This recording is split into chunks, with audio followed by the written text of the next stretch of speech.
Welcome to class number 3, I think, of level 2 series Drawing Sacred Geometry.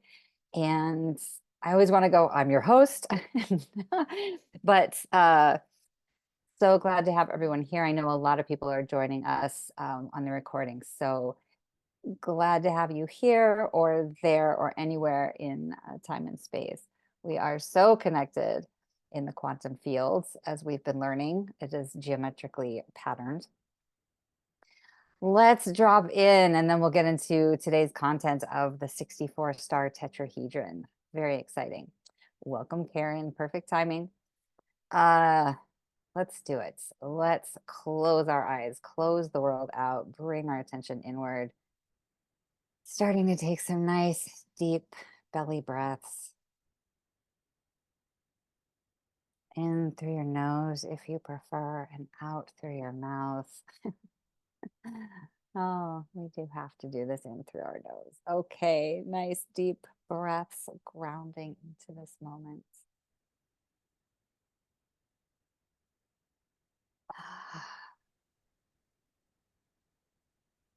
Letting go of the day, bringing yourself into a state of present moment consciousness.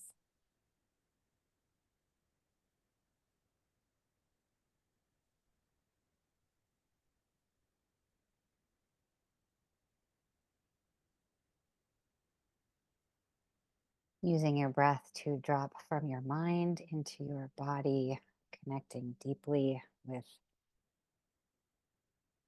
your physical form, energetics,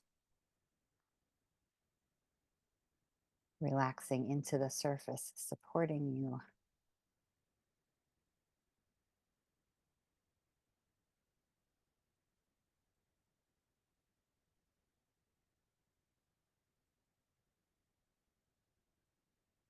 Using the inhalation to activate, gently expand, and simultaneously exhaling, relaxation, exhaling, releasing the day. Noticing how you're showing up with the spaciousness of those breaths, taking a little inventory.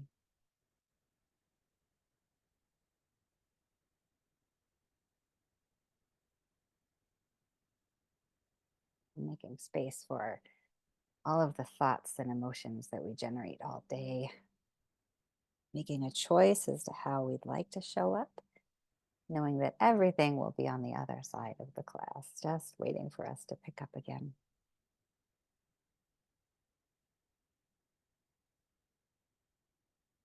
Taking a nice deep breath into your heart, feeling a sense of gratitude to be able to show up today.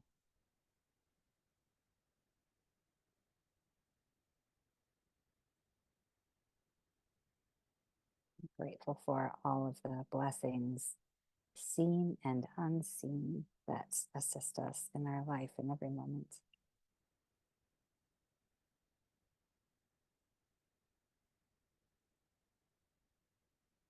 Feeling a sense of gratitude for this class and for each other, being on the journey with some amazing like-minded people. And coming back to our visual field with that gratitude, beaming in our hearts.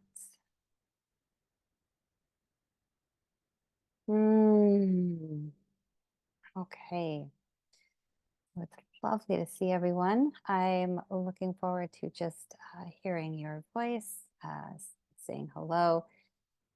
Just update on how you're doing, what you're coming, what's alive for you right now, or just how you're showing up. And of course, any artwork that you were able to do. And of course, no pressure. Anybody like to start us off for the day?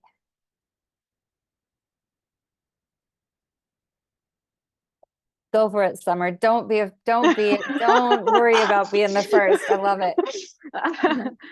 Well, I did not really do very much drawing. I did redraw the one that we did last class, but I didn't add anything to it. I just redid it. Oh, pretty. Yeah. Yep. So pretty. Yeah, I like it because I wanted to we had to do all that erasing. No, So intense. I wanted to Yeah. do it again. And what's going on? Yesterday I ran a bunch of errands. I haven't done a bunch of drawing. And then today I filled out financial aid and I got an email from the college I want to go to, and I have to write an essay for Woo! that. Exciting. Yeah. Wow. College. Which college? East West School Okay. of Massage Therapy for massage Oh, therapy awesome. Right there in Seattle. No, Oregon. in Portland. Yeah, Portland. Portland. Good. Oh, good. That's fabulous. Thank you for the update. I love that you drew some tesseracts Yeah. and love knowing what's going on for you. Thanks for starting us off. Mhm. All right. Who would like to go next? Yeah, Madeline. I'm feeling like I might be coming down with something, so I'm trying to like be well. And I had a really good week, but I didn't get a chance to draw again. But I just kept my drawing out, looking at it, and Yeah. it really did continue to blow my mind, that shape.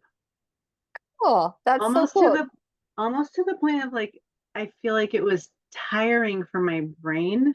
Like after class, I felt like my brain hurt, but in a good way, and like whoa, there's like neural pathways happening, Yeah.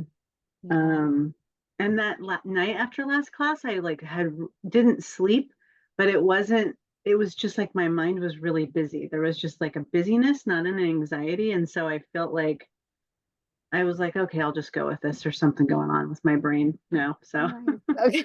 Okay. Nothing to worry about, just an activation. That's awesome. Um, activation is the word. I felt like something was activated. It was very like, what? But in a yeah. good way. Yeah. Oh, good. I really love that you leave them out. That's fabulous.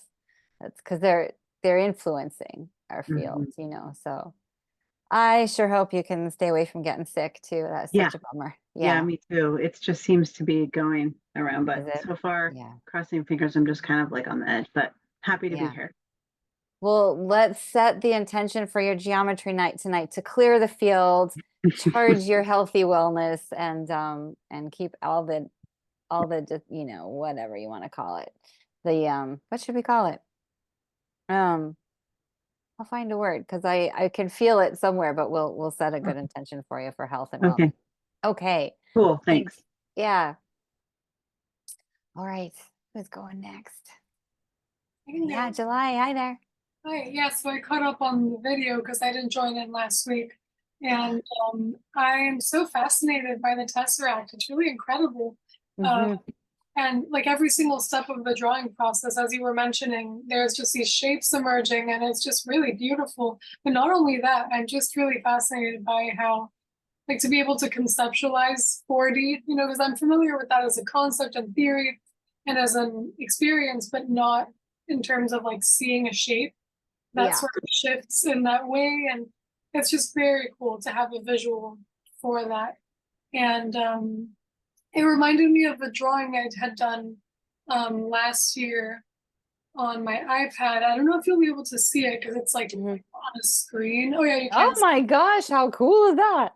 Yeah, so that was like playing with dimension, right? And it seemed like the Tesseract was all about doing that same sort of thing. Yeah. And I also drew a little Tesseract based on Oh your. dear. Oh my gosh. That is so beautiful. It was really cool. I'm very excited. I mean, this because I've always loved like MC Escher's work and Salvador Dali and that sort of thing. So Yeah. seeing the shape, I can. Yeah, it's very cool. Just thinking about dimension and space in a different way. It's very exciting. So I look forward to learning more about the Tesseract. Oh, that just seems like maximized Tesseract experience. Yeah, Oh, that's great. Because it's not just the shape, it's all of the, it's the cognitive activation, it's the perceptual bend and opening. Lovely. I love it. That purple, that is just beautiful with the shading and the fading, and it's just so to get the dimensions is so cool. Thank you. All right. Anybody else want to check in? No pressure. You can send me a note in the chat if you don't like to, but I like to make the space. Yeah. Karen, how you doing? Doing well, thank you. I played around with some other drawings with the Seed of Life, but what I'm starting to do is I'm going back to the Spirit Science, the YouTube channel, Yeah. and going through the sacred geometry and just it's going to take a while for it all to sink in. But I love looking at just the shapes within the shapes within the shapes. And going back and seeing the material again, it's just like new things continuously pop out. And my brain, I just did things last week that just made my brain hurt, listening to podcasts about, Yeah. pyramids and the sacred geometry there. So it was just a brain hurting week. It was a lot of fun. I consider that a victory. Oh, awesome. Thank you. Yeah. Spirit Science, I mean, there used to be a dozen or so videos, and now there's like 60 or 80. There's so much content, and yeah, it can take a minute to digest. It's true. I had my first like crop circle activation, write my own version of the flip, and that was in 2010. So exposure information, not a lot going on. And then 7 years went by, and then it opened up again. So it's just this, we have to integrate in our system the best, the way that's compatible. And I was doing not a podcast, but like an interview about geometry today. So I'm all fired up. But part of what I love about it is it's just so gentle, and it just works with your system in exactly the right way. So, if you want a 2x4, it'll give it to you. If you want a little brain jiggle, all of it. That's perfect. Thank you. Yeah. Lovely to see you. Yeah. And I also found the video with the whales making the Oh, air yeah. bubbles in the Fibonacci, and that was just breathtaking. Yeah. Yeah. Thank you for sharing that. I think you shared the actual link. I just Googled it, and I don't know if that was the link that was it Madeline, or I forget who was talking about. Madeline, did you? Yeah. I just Googled it because I was so fascinated, Madeline, by what you said. So and then following more people. I haven't really been an Instagram user, but this has motivated me to be an Instagram user. So I just follow people and their sacred geometry and things. So I'm just looking at it, just admiring it. Awesome. That's some good expansion. Yeah. Oh, I have the Instagram obstacle as well, or block. Yeah, I'm with you. Okay, wonderful. And Andrew, Alicia, Lako, anybody else want to jump in and say hi? Good to have you all here. Happy to see you. Happy to have you. Chris sent her. Hi, Lako. You want to come? Yeah, hi. Hey, I'm just saying hi. I just pulled in from the chiropractor, but I made it. I got my groceries in the fridge, so I'm here. Awesome. Glad you made it. Good to see you. And Chris sends her greetings and was bummed that she wouldn't be able to make this class. She's really said she'd enjoyed it. And Andrew and Alicia, I will just take your screen to mean that you're happy to stay off camera, and I will say welcome and hello and nice to have you here. So today, the 64-star tetrahedron, and I have one hanging right there, but I didn't pull it down for class.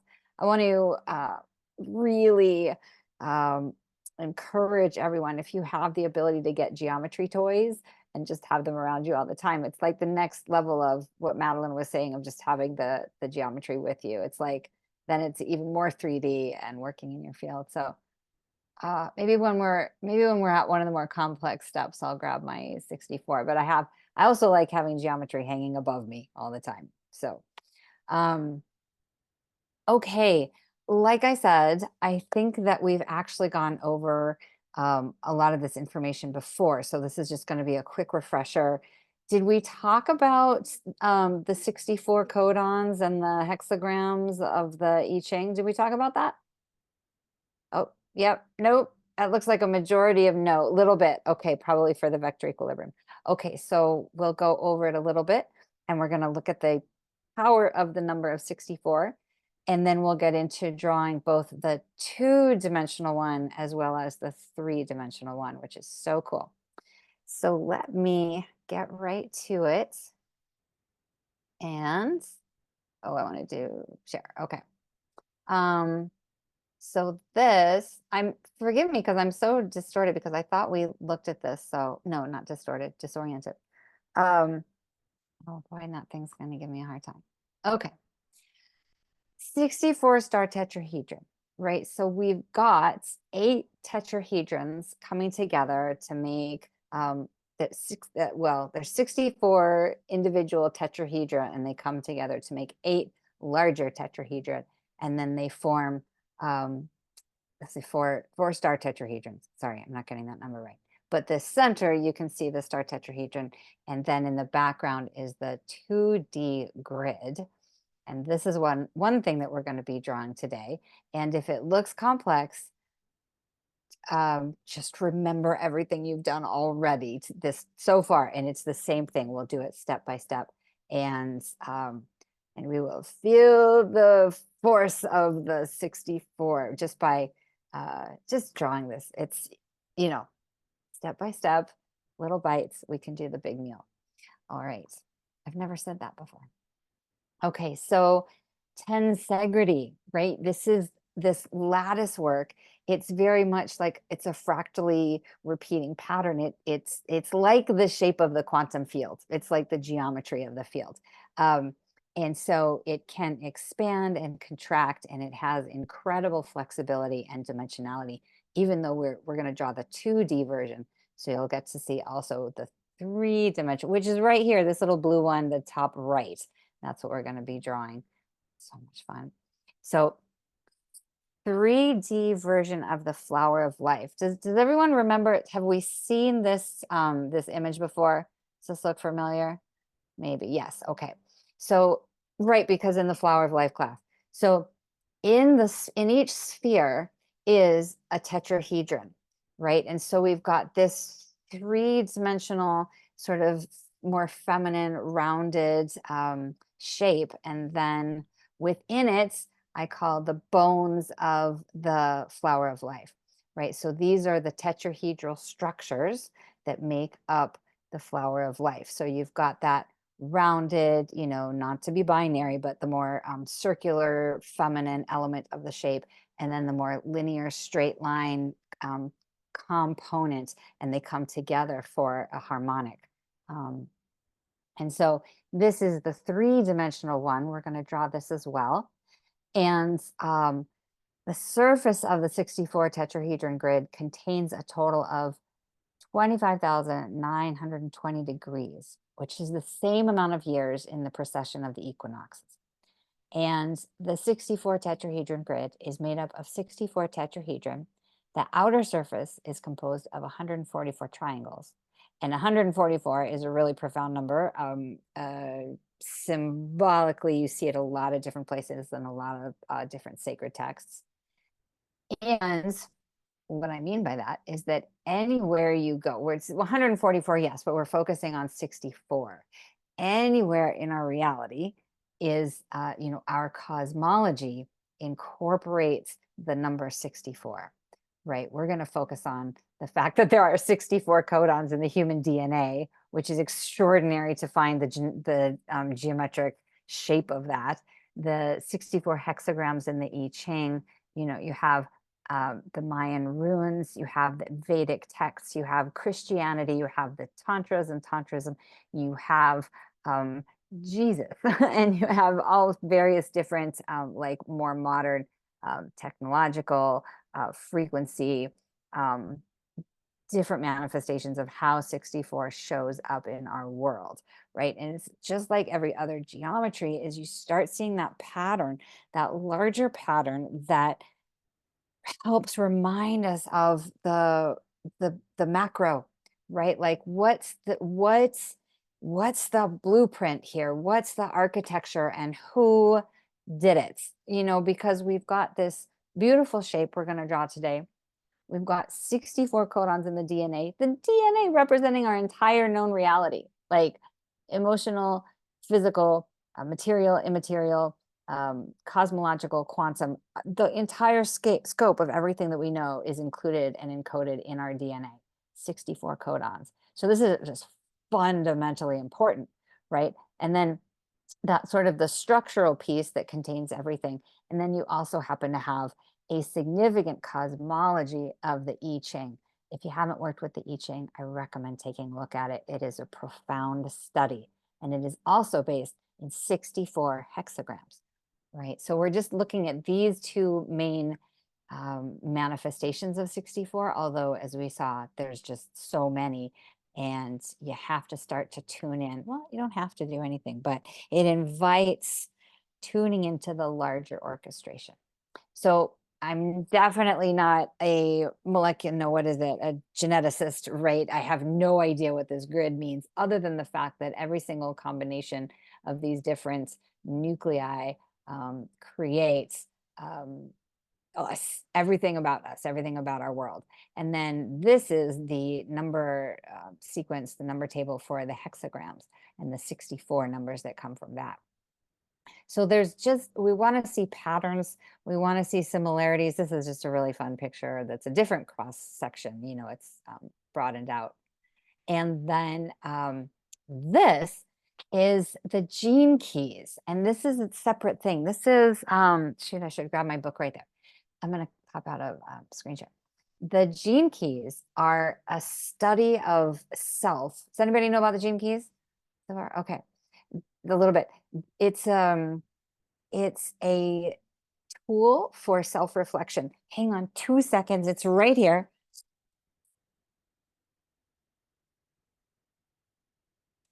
It's based on like so much wisdom and information, and it's a huge study, right? It's, I mean, this is plenty of information, and this is Richard Rudd, and it's very channeled information, and it looks at your life path and the various teachings of your personality, and the major principles, like the points of your life where you can learn, the points of the things you came here to learn. Very cool study. So I just like to give a side mention for that and encourage everyone to take a peek. These are the 64 elements, right? It's, you know, we've got the Enneagram and like lots of different ways of working with personality. And this is just one of them. I'm kind of going on, but it's based in the 64. So very, very relative. And we're completely not going to read the codon table, but it's all to say is that every single protein, every single element comes down to this number sequence. And so that's all. We just want to have a sense of the complexity, right? the extraordinary genius of our DNA, which is based on 64 codons, right? And then this is just, it's getting excessive here, but this, the way of showing it on the right side, that wheel, right? There's similarities between that and then, you know, bringing together the different hexagrams. This has the Mayan runes. It has astrology. Like there's ways of bringing together all of the elements, the cosmologies of interpretation that we have, that we know of. And I don't know, but this is like traditional Chinese, what's the word? Interpretation, right? It's these rings represent the different realms, the physical, the spiritual, the mundane, the esoteric, and it's all based in the center off of 64 combinations of 6 hexagrams. It's 6, it's 8, it's 8 of them. So I say all of this, you know, I think hopefully you remember back all the way back to the first slide, we did, you know, the seed of life, right? How it's the initial bifurcation of the seeds into 2, into 4, into 8, and then into 64, right? So even in our biology, this is everywhere. And, you know, we drew the flower of life, right? So it's woven through everything. That's really all I want to do, is just give you the gist that this is a very macro situation that we're drawing. And, you know, it's just like all the others. We think we're drawing on a piece of paper. We think we're drawing a 2D, and really we're tapping into our genetic genius and our wisdom, our intelligence. And you remember the vector equilibrium that is here as well. You pull apart the 64 star tetrahedron, and I think I did this. Yeah, let me come out because I have to maximize the volume. 1 second, here we go. Because we're gonna see how, I think you saw this one, right? How the vector equilibrium comes. Sphere. And I looked at Oh what boy, John. okay. So if you take apart the tetrahedrons, there's the vector equilibrium. So we're tapping into the fundamental structure of space-time. We're tapping into that point of singularity. And this is Nassim Haramein. A lot of my teachings are based in his work. 64 star tetrahedron grid, 64 tetrahedron grid is the first harmonic of the cube octahedron, meaning the extension geometry, and what eventually becomes, with scalar octave growth, the infinite hollow fractal graphic vacuum of the structure of the entire universe. I don't mean to be dramatic, but that's what we're doing here, right? We're like basically drawing the structure of space-time. You can just say that. You can go, what'd you do last night? Drew the structure of space-time. So cool. Let me see. I think there's a couple more because I always like to show you some drawings, some inspires. This is where you can find Nassim. I can send this link to everyone. It's a great resource. Super cool. 2D grid in the background. You've got the flower of life. You've got the 3D flower of life. This reminds me a little bit of something Summer drew, I don't know, last week. They had that beautiful like double grid work. So she's already up on the 64, which is awesome. And this is sort of highlighting the vector equilibrium, but also that you can see the tetrahedrons, and they all nest within each other, again, just like the platonic solids. Vector equilibrium, we love it. We come back to it all the time, right? Point of singularity, in and out of the energy exchange. This is a super cool piece of art. I can't even believe this, how the 64s all fit together in that sort of like radiating connectivity. I don't even understand this one. That's just brilliant. And like combining the flower of life, you can see the relationship. There's the 3D star tetrahedron 64 in there. And then this is the one I drew, right? I love this one. I didn't draw it. I drew two 3D 64s, and then I cut them out, and then I laid them inversely over each other. So there's a gold one and a black one. And I went on a 64 binge for quite a while. I love this shape. And I think that's it. We got the gist. I mean, you can see it's so much, and it's a beginning course, and we get to touch on this stuff, but hopefully it wets your whistle a little bit to keep going and learn more and keep drawing and all of that. Thoughts, reflections, anything anybody have to share before we get into drawing? Summer, did you do the 3D or did you just do the 2D? I remember your 2D. I think it's just 2D. And I can show it to you. I think it's just two-dimensional. Well, I think we have to take the just out of there. All right. It is Yeah. Two-dimensional. Yeah. And you got that by doing the seed, right? Yeah, so I did the seed of life. I did the flower of life.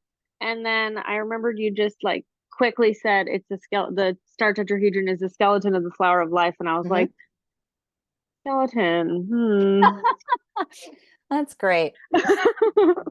Let me just figure that out on my own without any guidance. Yeah, it was hard.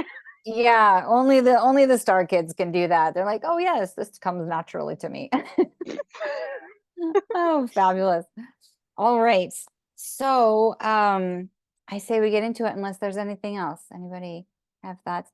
July, you look like a visual, like you're the squares of your sweater, and then the background of it's like this whole kind of like almost tesseract-ish kind of visual play that I'm really enjoying. In another dimension. Yeah, well, me too. So let's do it. So we're going to do landscape orientation as always. We're going to measure to the center of the page at 5.5 inches on the vertical.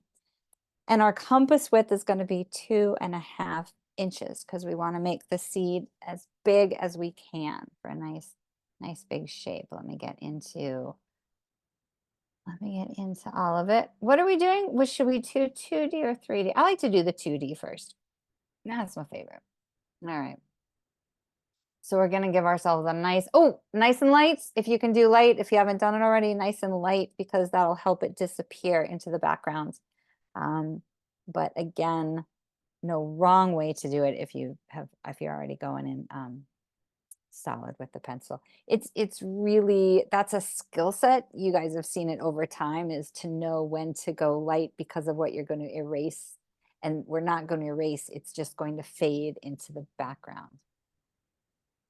Yeah, Madeline. Wait, did you say 2.5 inches for the compass? Yes, 2.5 Okay. inches, and definitely starting in the center because we're going to push the outer boundaries on the vertical. So, yes. And take a moment, right? Like just if it's intention setting, just breathing into the beauty of this process and the profound complexity in the simplicity. There's these they just hold, they contain everything. Everything and anything we can think about are in these geometries. And that's with our genetic makeup, right? Like we only know what we know. And there's a lot of studies that indicate that we've been quite cut off, like that our genetic material, our genetics in general, there's some gene splicing. There's evidence that some genes have been spliced. So we've been a little cut off from some of our true capacities that are also in our, like that 90% of junk DNA, right? Like there's a lot in there that's really, keys to the universe type stuff. Yeah. All right. Karen, you look like you're going to jump in. No, are you? Nope. Okay. All right. So it looks like circles are happening.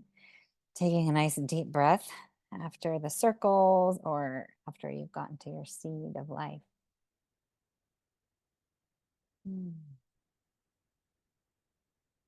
This is the last of the circles for this shape. The rest of this is a very linear templates, and I have discovered, I might have mentioned this on one of the other calls, I love lines. I'm deeply satisfied by knowing where I'm going to start and knowing where I'm going to stop. And there's a comfort in that that I find is different in the lines versus the circles. All right, looks like most of us have gotten our seed. We'll go ahead. All right. So what's cool about this shape, both the 2D and the 3D, is that because the hexagon is a 6-sided shape, we're going to be bisecting the shape 3 times, right? It's going to take 3 different steps to cut it in half on the vertical and the 2 diagonals. And what that means is we're going to be doing the same steps 3 different times. So it gets to be this like familiarity I find, there's a little play in it, right? So you'll see what I mean as we go. Okay, vertical orientation. Here we go. We're going to use the petals, central petals on the vertical axis, and you're going to extend the line up to the top boundary and the bottom boundary of the circles. And what I want to encourage, even though the primary principle in all of the classes is surrender to the imperfection, take a minute, and when you put your ruler up, double check the points, right? Like just give it a minute to double check the accuracy. You know what I mean is hold your ruler up, line it up with one pencil on the point, and then make sure the bottom pencil, and just go back, give it an extra little moment to get precision, because it really is cool. This one lines up in a cool way. So we've got the central line. Now we're going to do the same-ish step on the right. right? We're going to use the divots at the top and the divot at the bottom to draw another vertical line. And you'll see it goes, it intersects with the tips of the inner petals there. And I'll be curious, Summer, if you did it a different, I'd love to see how you did it versus this one at the end when we go over it. So you can see this entry point. Oh, so we've got center line, and then we're going to do that one on the right side. And now we're going to do a parallel process. We're going to go on the left side of the center line, and we're going to do the same thing. So from the divot at the top to the divot at the bottom, nice straight vertical line going through the tips of the petals inside. All right. So we got that. Groovy. Okay. So now here's what I was saying. We've got this on the vertical axis. Now we're going to turn onto one of the axes. We're going to go on the diagonal, and we're going to do the same step. So starting with that central bisect that goes through the petals, right? We're going to extend out to the perimeter of the shape. And with this shape, as well as the 3D version, the starting point and stopping point are going to be really important. And you'll hear me just say it again and again, because it takes a slight bit of attention to detail. And if you go beyond the starting and stopping points, you'll lose the dimensionality. So vertical cuts, there we go. We're going to do the same thing right above it. Same step as before. We're going to connect the divots, right, on either side. We've got the central line, then we've got one right above it. Connecting through the internal petal points. And then what we're going to do is go over the central line and right under it, right? So we've got these two lines that are paralleling the central diagonal bisecting line.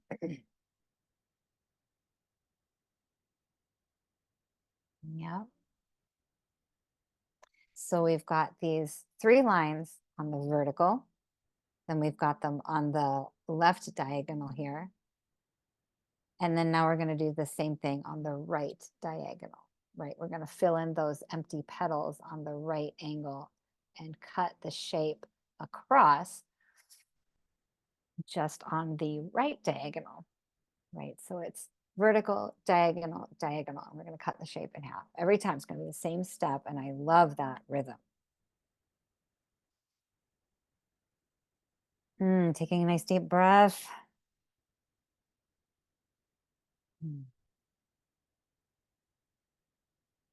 Got that central line, same step. We're going to go right above it, connecting the divots. You start to recognize the pattern now.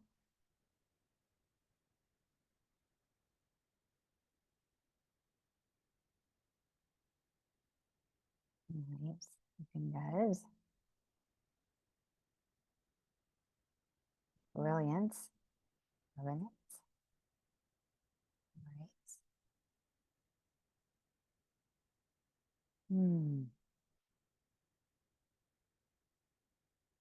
I've got some frequency music going on in the background. I love it. I found one that I really like. I'll send it to you guys in the email. So here's the bisecting line. You've got the line above it. And now we're going to do the same step, line below it, connecting the divots. Okay. So we've got the same steps, 3 different ways. And now we've got star tetrahedron in there. We've got all sorts of stuff in there. And I love doing it this way because at a lot of pause points, it's a really fun shape to draw, right? When it's nice and open, you can do petals, you can do all sorts of patterns with the shape. All right, we got those 3 lines. Everybody's ready to go. Always, always slow me down if I go too fast, all right?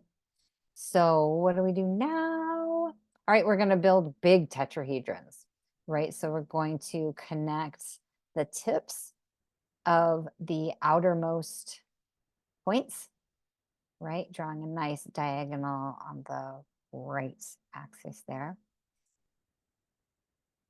And the shape is done in a particular sequence to make it easier down the line at the more complex states, right? So there, you can build it any way you want, but I build it this way to stay straightforward, basically.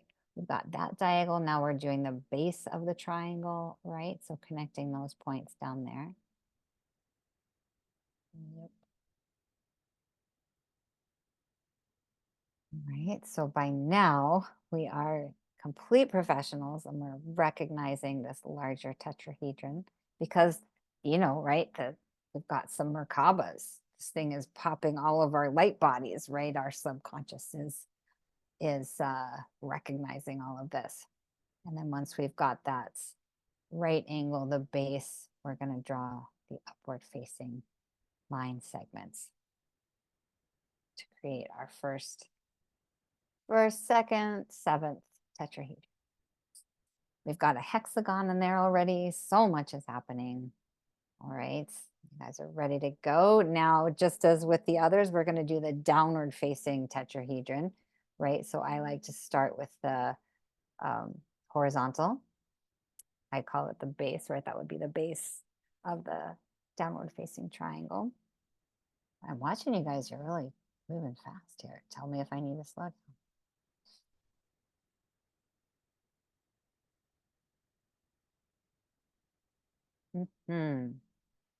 All right, looking good.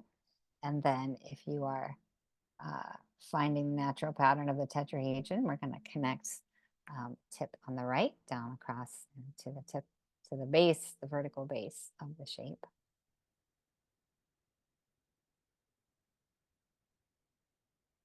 July's already got it. She's like, all right, and then the upward facing line that gives us our star tetrahedron. And then we're going to draw another one inside. What are we doing? I don't want to rush. You never want to go like ahead. Because like I said, it's drawn in a certain sequence that helps us later when it gets more complex. All right, looks like we've got it. Solid. All right. So now, yes, we're drawing the inner star tetrahedron, right? Just like with Metatrons, so you're going to give that horizontal line and then downward facing you know, line segments, and then the upward facing line segment that's going to give us our internal downward facing triangle. Tell me if I need to back up, but I'm looking at all of you and you seem like you're recognizing the pattern. So I'll just pause with the downward facing tetrahedron in the center, which parallels the outer one, which just is so beautiful. It is such beautiful symmetry. I think that the equilateral triangle healed my math trauma. I learned to love it, and through these shapes, these two shapes in particular. And so less scary for me. Downward facing triangle, upward facing triangle, right? So in the center, we're doing our the inner Merkaba that beautifully parallels the outer one, right? There's that teaching, as above, so below, as the universe, so the soul, represented in this beautiful geometry. Yeah, and this is another like really pretty pause point where you've got a lot of spaciousness to focus on the different patterns if you want to do colors. Also just looks super cool. All right, so we've got our outer star tetrahedron, we've got our inner star tetrahedron. I'm gonna just wait till I see everybody standing back. And remember, you can always breathe with the shape, right? As you pause, you know, get into your body. Just experience the shape on lots of different levels, right? All right, I think we've got all the lines. Great. So now what are we doing here? Your geometry should look like this. There we go. All right. We're doing the hexagon on the outer boundary, right? So you're doing divot to divot, right? Not to be confused with point to point. Divot to divot, giving all 6 sides around the geometry, right? I always start up here. You can start anywhere, but that top left axis, and then going all the way around, connecting divot to divot. Oh, my gears. Oh boy, that hurt. Okay. And hopefully this is a familiar shape by now. Spent some time getting to know the hexagon. And if you spent some time with the vector equilibrium or the cube octahedron, you can see it build as we go around and do the hexagon. And we're doing circle divot to circle divot, right? Stay on point with those as your start and stop points. It's easy to start getting a little turned around by the different points and divots and hexagons, and looks like I did an extra step here right now, but hopefully it's coming together for you. And there's the top, and we've got new loveliness, new loveliness. All right. Hexagons going all the way around. The symmetry is, of course, aligning us with our symmetry, creating that altered state of consciousness where you start feeling the new neural pathways. All right, standing back. There we go. Top of the hexagon, looking good. All right. Now that's the last step there. So here, okay. Now we're gonna start. Let me come out of there. We're gonna start with a pattern. We're gonna move diagonal across the shape. We're gonna move diagonal across the shape. And I believe we do horizontal across the shape. It might be vertical. So 3 different axes, same step. We're going to divide the space equally. So each line should be equidistant. That's the way you can tell if you're aligned with the step. And I think that's it. All right. Oh, did somebody, was that, I just missed it. Madeline, did you? No. Okay, great. All right, here we go. So here we are on the right upper axis, right? So I call these the diamonds, right? You can see this, kite formation, diamond formation. We've got that outer hexagon boundary that we just drew. Just inside that, connecting the 2 tips, the 2 points of that diamond there. We're going to make a small line segment, right? So we've got that outer line. Now we've got the inner line. And then in an equidistant proportion, here's the tetrahedron boundary, right? Like you can see they're spaced equally. So we're going to skip that line and we're going to go to the next line. And you want to make a note of the starting point and stopping point. So you're going to start at the intersection up at the top where the vertical line intersects with the hexagon. You don't want to go all the way to the outer boundary of the tetrahedron. You want to make sure you stop just inside at that intersection, and same thing on the bottom, right? So you're using those points to stop just inside the tetrahedron boundary, and that's what gives us the dimensionality. If you go all the way out, you lose it. So we've got this line, all right, looking good. And then you can see we've already got the pre-existing one. So we're going to jump right over that one. Equidistant spacing. And now you're going to find the starting and stopping points. It's the intersection just before the outer hexagon boundary. So there's an intersection that's there already on the top and the bottom. They look the same on the top and the bottom, making sure you stop and start across the shape at those points. And you can start to see that grid with that equidistant spacing, right? Creating some of that symmetry. I don't want to rush. Let me make sure we've got it. Okay. And then the next line over is going to be a really nice straight cut from hexagon point to hexagon point, or circle divot to circle divot, cutting right across the shape, right through the center of the seed.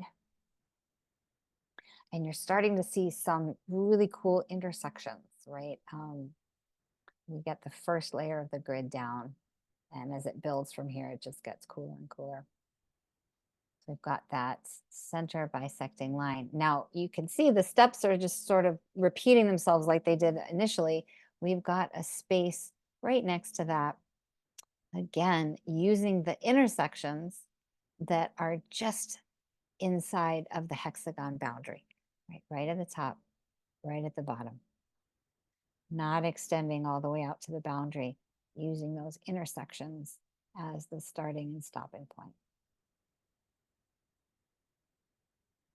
All right, let me know if I'm going too fast. Don't want to rush anybody.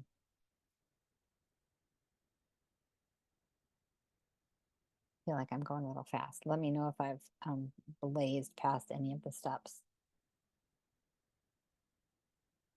Yeah. All right.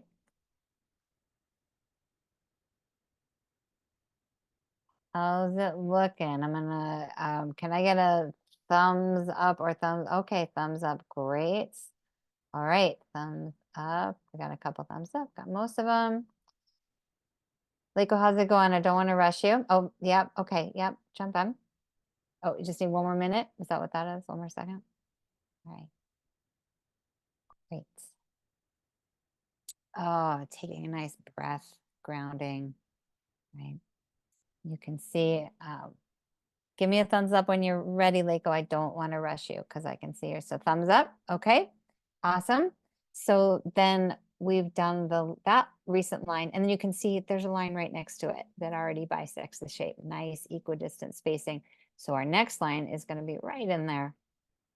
And again, right, using the intersection of the hexagon and the central bisecting line on the top and bottom. And if my words aren't making sense, just taking a peek and starting and stopping with the diagram that I've got. And you know you'll get the PDF, so you can just build this again on your own at your leisure as a meditative tool.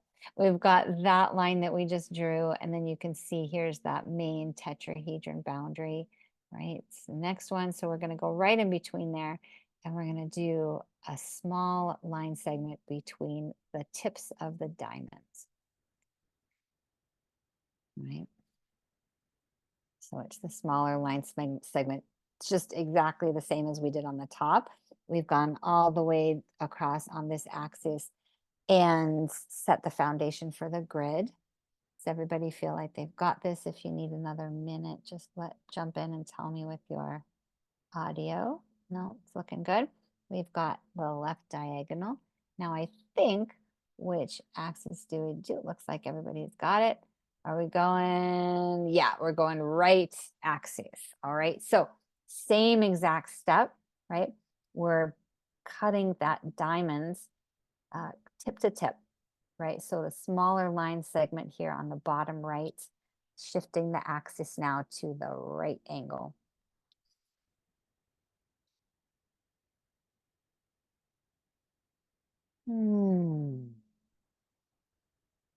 Yep, lines are my favorite. I love the circles, but I'll take a line any day.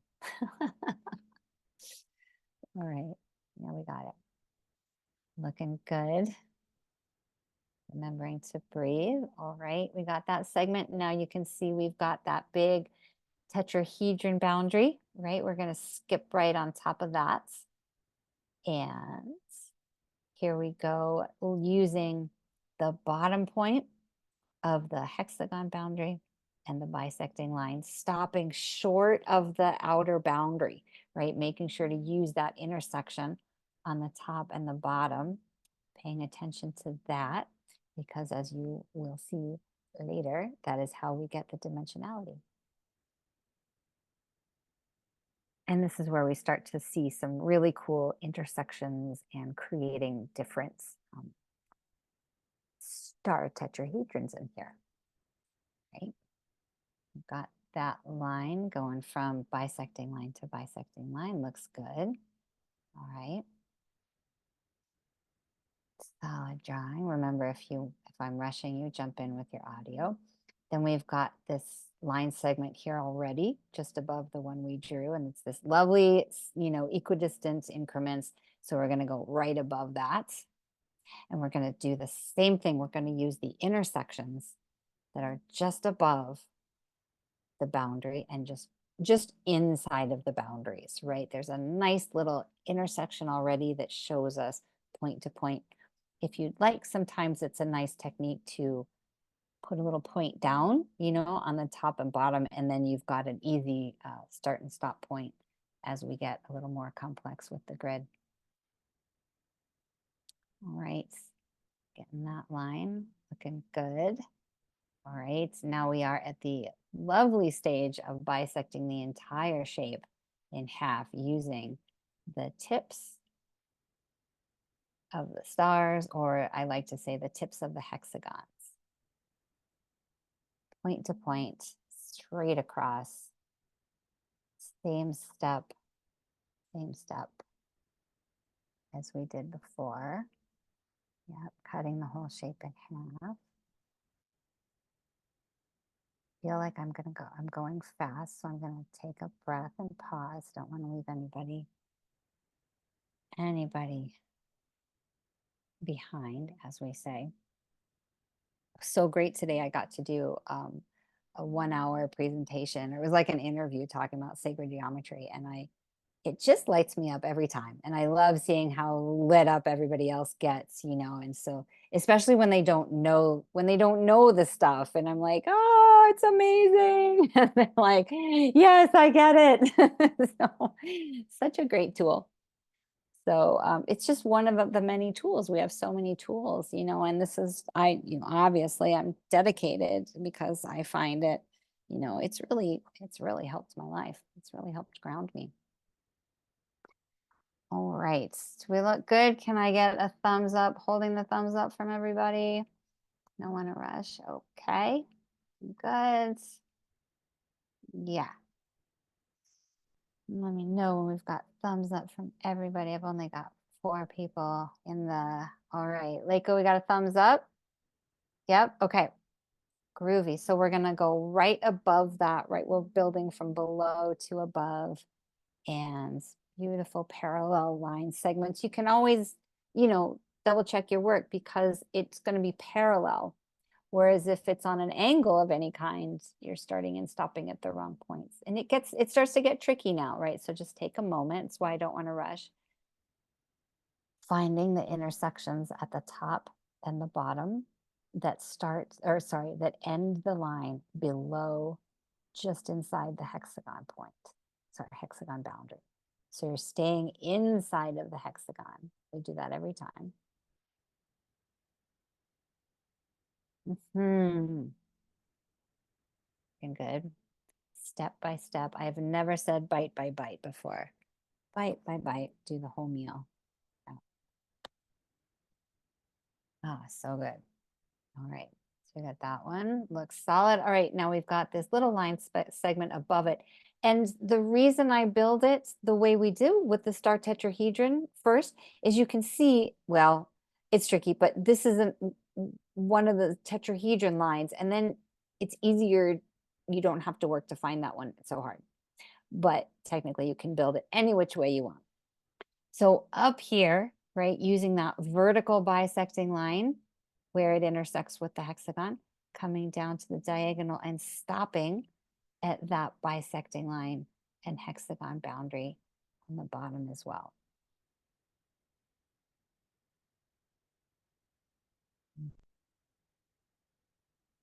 And this is another shape where it's great to have one of the smaller erasers so that if you do need to erase a line anywhere, this is, you know, that's just one of the real professional tools, you know, that as you get into these shapes, and certainly when we do the Sri Yantra in 2 weeks, that one's, you know, lots of erasing in there. So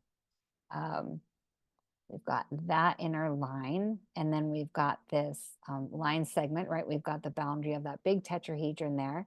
So we're going to jump over that one, and then we're going to make that small line segment that goes tip to tip from that diamond, kite, however it is you see it. You can see maybe now we've got that, you can see how it's the same step again and again. We did the left axis, we're doing the right axis, and now I believe we're going to do the horizontal axis. So does everybody have this? I'm going to pop out. Are we all complete with that axis? We got it? Okay. Groovy. Awesome. So Yes. Horizontal axis. We're starting at the top. It's going to be that same step of cutting the diamonds, cutting the kite with that little line segment that goes tip to tip. And now we've got a bunch of lines. So just doing a little double check when we're doing the line segment. We've got that tip, small line right on the top horizontal. Now we've got this pre-existing tetrahedron boundary, right? So we're going to skip across, we're going to skip over that one, and right below it on the parallel, again, we're going to start and stop at the intersection of the bisecting line and the hexagon that has us staying within the shape, right? We're not extending all the way to the outer boundary.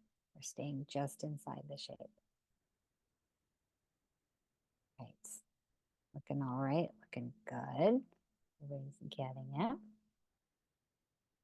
More or less. And the tool, the trick, right, is that the parallel. If you're making a parallel line, that's the guideline, right?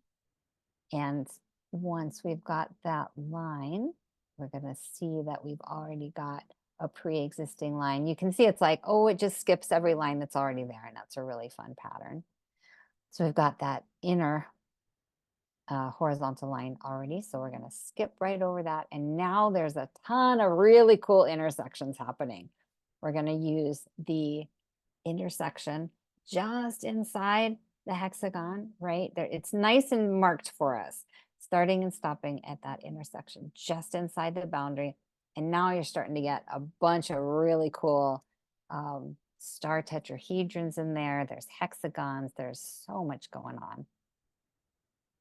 We've got that line.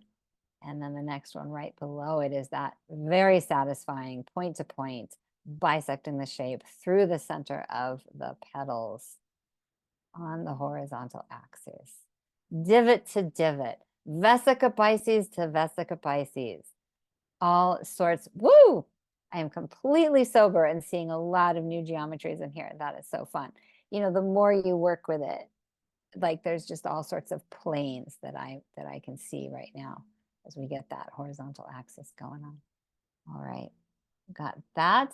Great. We're going to jump right below that, and there'll be intersections to show us the whole way, starting and stopping at the intersections just inside the hexagon. July, so are you already done? Did you make your way all the way down? I did. I couldn't help myself. I think I am. That's spectacular. You know, it's such a great opportunity to get to a meditative point because the symmetry here, right? It's like, you know, but you haven't done this one before, correct? This is new No, to but you? it was, I could just tell that it was mirrored. Like we're just doing the same thing on the other half as you're just mirroring the lines basically. Exactly. It's the same step again and again, and it's very user friendly that way. So we've got that small line, the small line segment there. And then there's, oh my gosh, there's a, oh my cat. Yep. So we've got, yep, everything, mass destruction. Oh my gosh. Okay. We're going to skip below that line segments. We've got intersection to intersection, staying just inside the boundary, right? Okay. I don't want to rush and I don't want to be too slow. So we've got that outer tetrahedron boundary, and then there's that little line segment just inside. All right. Looks like everybody's got it. That's great. All right. Do we all have it? Thumbs up.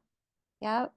Looking good. Got that small. Okay. Thumbs up. All right. Now here's the slightly, I mean, it's symmetrical on the shape, but it's a little different for us. So now what we're going to create, I call them ghost hexagons, right?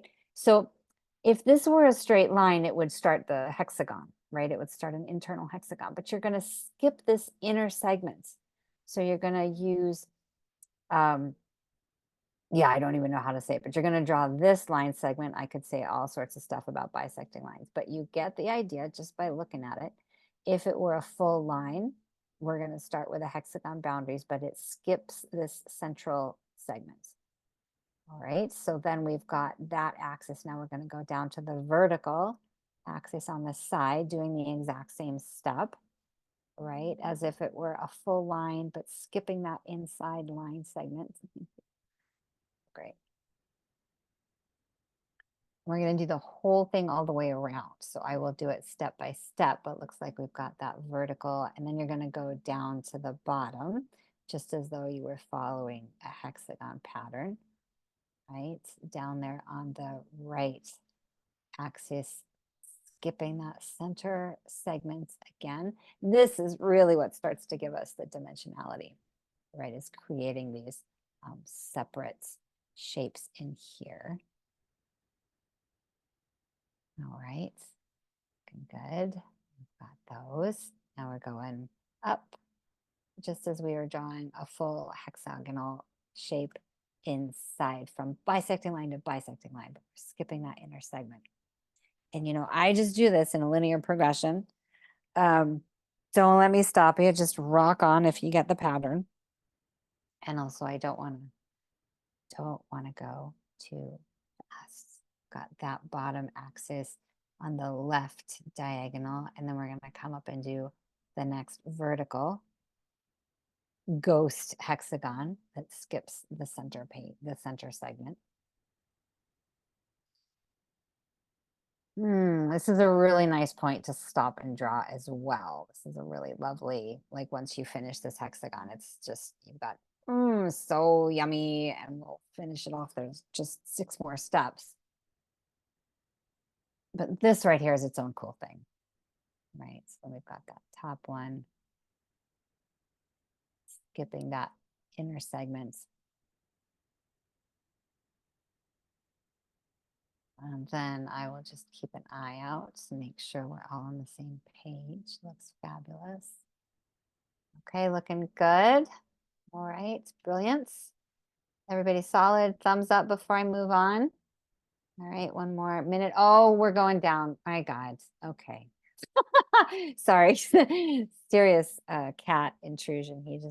We know they love to be the center of everything. And you know, if you're at the shape and you're complete and we're making sure everybody's on the same page, take a nice deep breath. We don't get enough opportunities to breathe in our day. All right. Thinking that we've got it, you know, working with the shape and letting it just inform you as to what the arts is going to look like, right? Just opening up and listening to the lines and the colors and the shading and all of it. All right, we got it. Thumbs up. Can I get a thumbs up from everybody? Because I don't want to rush ahead. All right, one more thumbs up we're waiting for.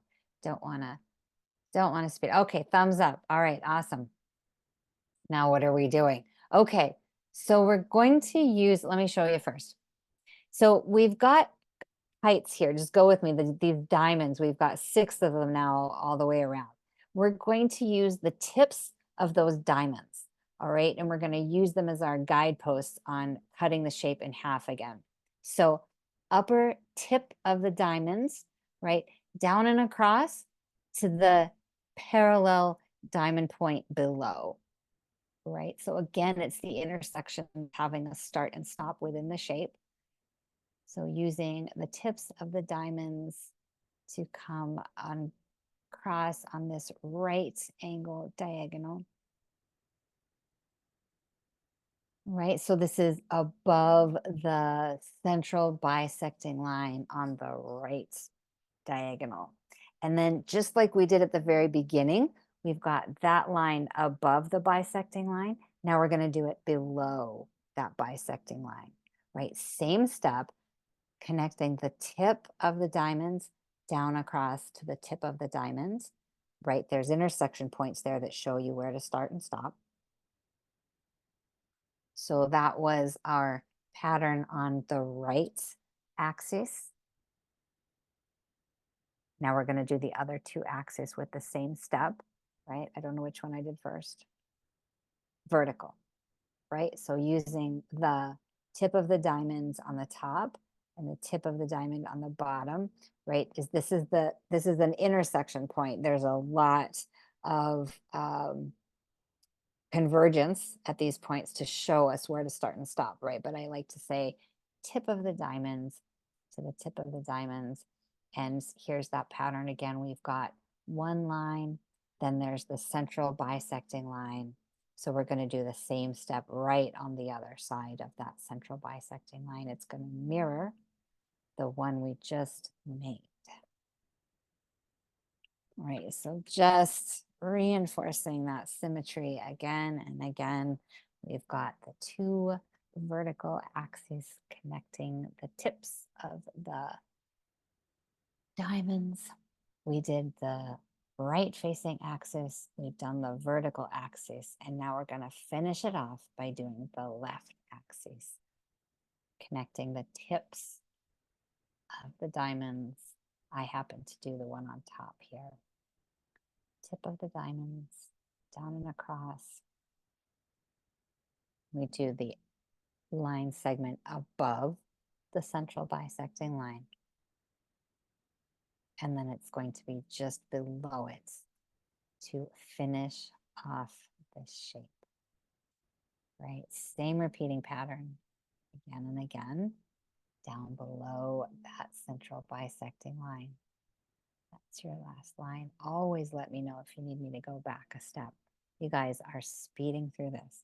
I'm uncomfortable with the pace. Normally I'm a lot going nice and slow and steady.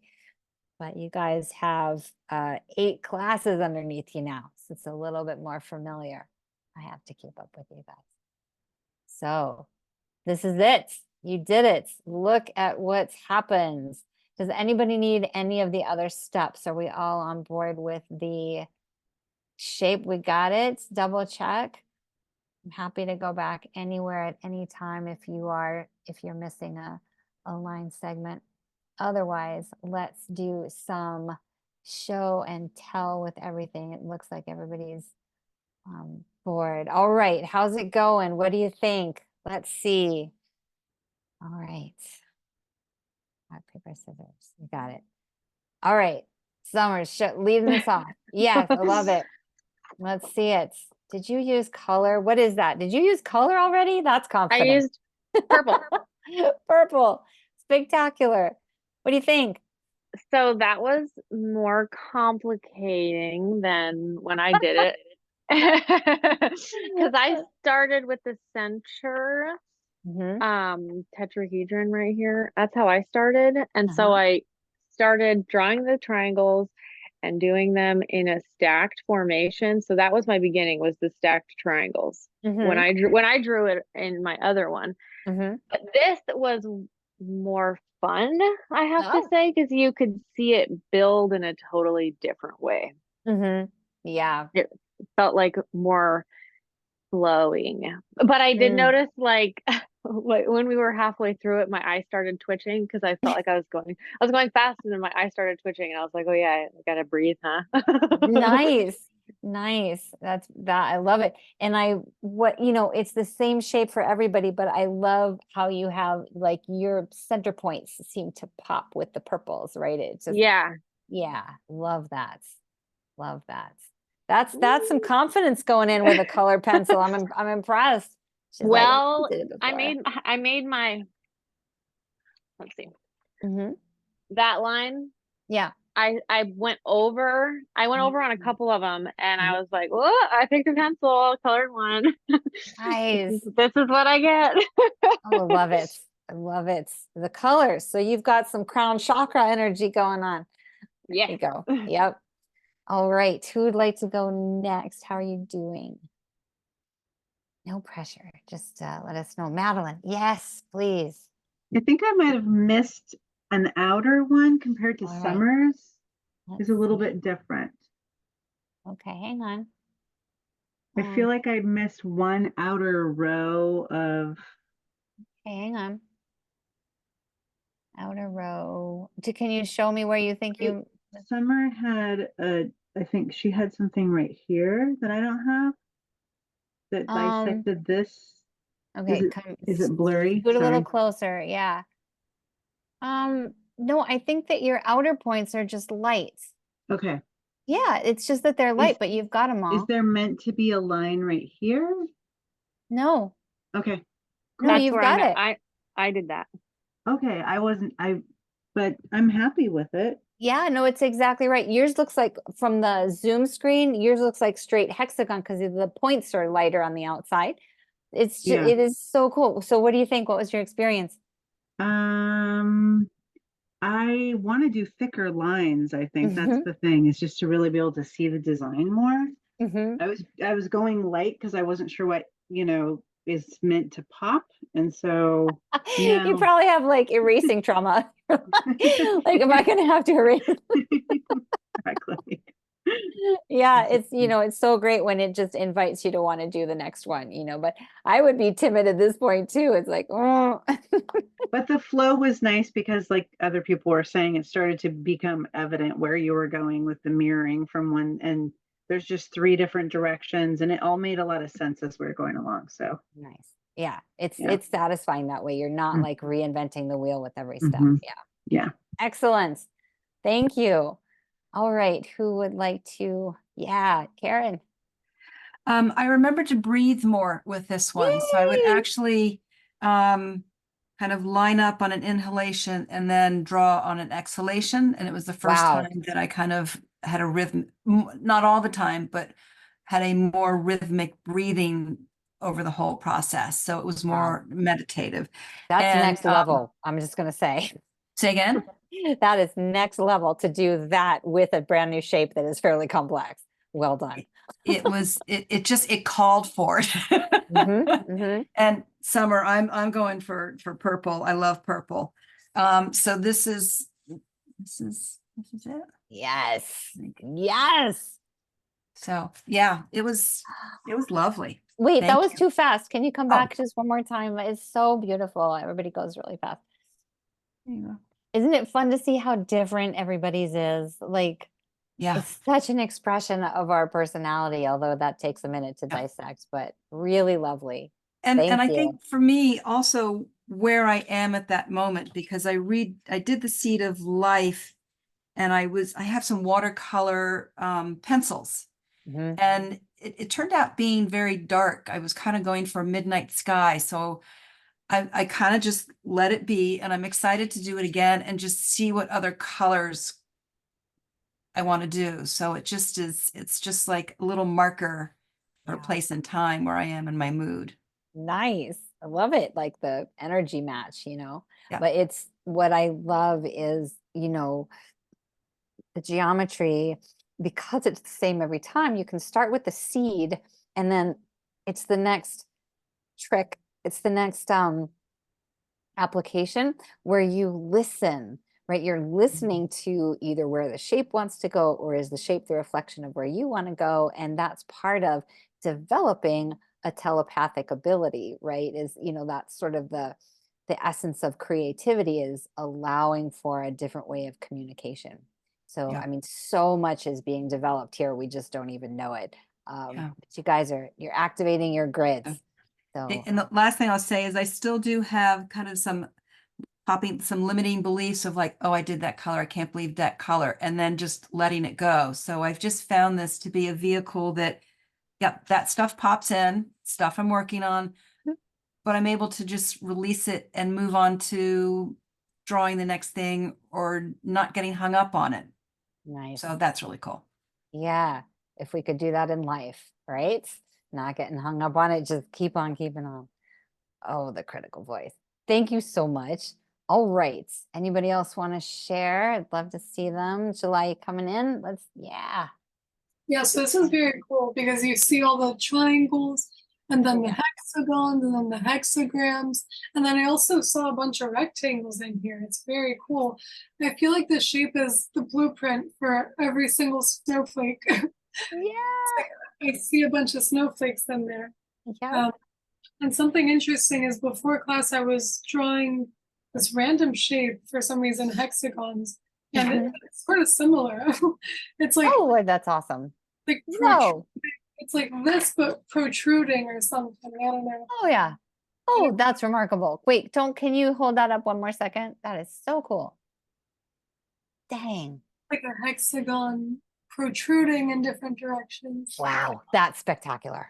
Oh, thanks. Yeah. But the grid has that in there. I get what you're saying. Yeah. So cool. And what part of you was tapped into what's happening in class and was channeling some of that already, you know? That's the tesseract, Yeah. linear time. Yep, nonlinear time. Exactly. Leiko, would you like to jump in? Oh, all right, just taking the blur off in the background. Yeah, let's see. Oh, beautiful. What do you think? Can you see that? I can, yes. Are This you is singing awesome. lovely songs? It's raining so hard here, I can't hear anything. I have headphones, noise canceling headphones on, so I don't know if anyone can hear me. It's so loud. Yeah, we can hear you. Okay. We can hear you. Yeah. This was really my lines are not perfect at all, but you can't really tell on here. It looks blurry. I love this. No. This is awesome. Yeah. This is so cool. I can't believe I drew this. Thank you so much. I Yeah. feel accomplished and Mhm. successful. Yeah. And my imperfection is still awesome. I love it. Awesome. So awesome. I love that. I love that we're all doing the counter, right? You're like, oh yes, I see you. And look at it. This is so cool, you know? And it is interesting how different it looks on the Zoom. And you get the same effect if you take a picture. It looks just remarkably different. But when you first came on, did anybody else hear like a little fairy singing? Okay.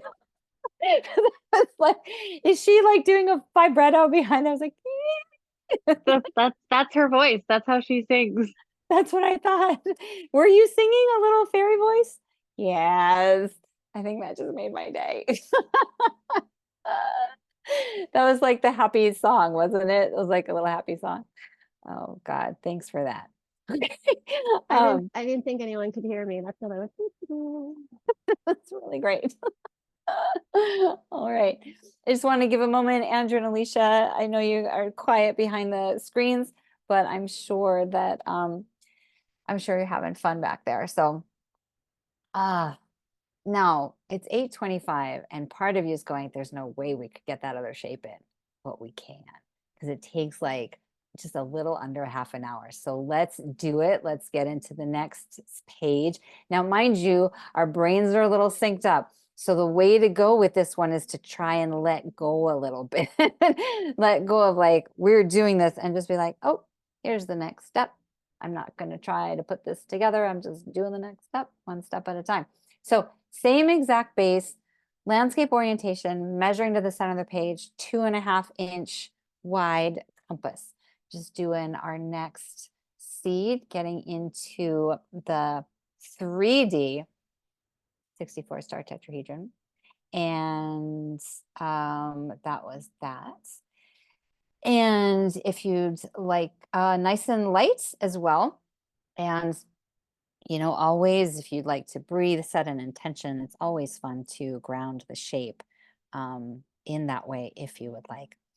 And sometimes after the fact, the shape and the intention emerges, right? So because sometimes we can set it in the beginning, but then also sometimes as we're drawing, like we're watching our process and you're like, oh, there's my critical voice. Here's the next line. And now it's gone. And just watching sort of the meta pattern that emerges as you're drawing the shape. So it's both. I find a lot of wisdom in just stepping back afterwards and maybe seeing how my energy has shown up in the shape. Hey, Andrew. Good to see you. Do you see me or can you see Alyssa right Oh, I can see you. I can see okay. you. Yeah. Hi, good to see Hi. you, by the way. Sorry if I am never able to come on to say like hello and whatnot. I'm usually on my phone next at the end of the day, so it's dying and then it'll be over there charging. But No problem. everybody did such an incredible job. Well done, really. Cool. Oh, It. good. All right. Well, it's nice to see you. Thanks for popping on. Appreciate it. Yeah, I know you're there. I feel you guys. It's great. Oh, I had a question about the 64 star tetrahedron. Yes. What exactly does that mean? 64, are there like 64 stars in there or triangles or what does that mean? 64. when did you guys come on the call? Because I think you'll probably need to watch the recording because a lot of those, we did cover a lot of that. Did you come on halfway?